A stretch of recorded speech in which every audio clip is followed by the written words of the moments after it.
AITA for not telling my family that my father left me his house in his will, and letting my brother spend 2 years in court fighting for it. My father died 3 years ago and left me his house in his will. My brother did not know this and believed, based on a conversation he claims to have had with my father years earlier, that he would inherit the house. He spent 2 years and considerable money in a legal dispute contesting the will.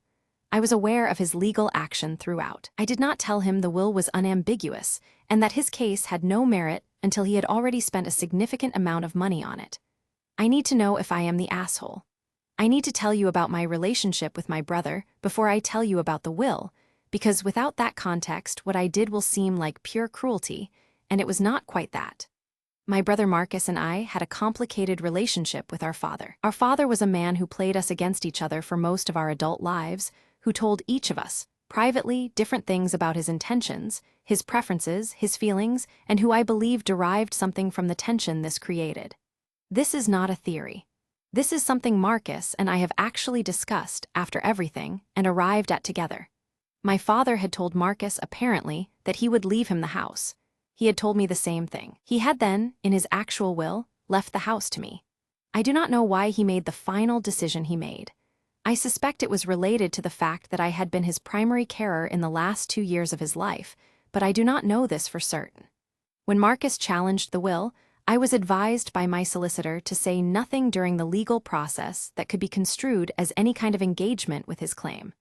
I followed that advice. This meant I did not call Marcus and say, "The will is clear and you should stop spending money on this." This advice was legally sound. It was also, I think, something I was comfortable following for reasons that were not entirely legal. Marcus and I had been estranged for 4 years before our father died.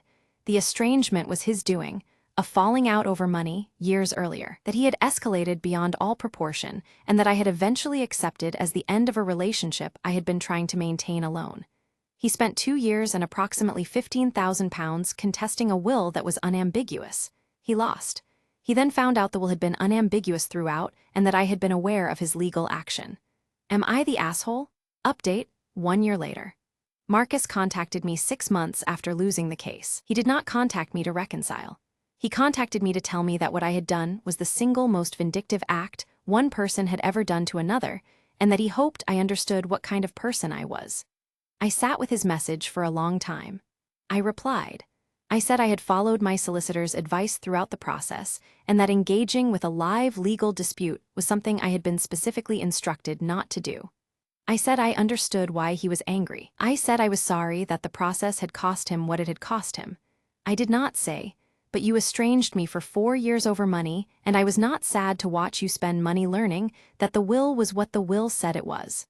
I did not say this because it is true and would not have helped.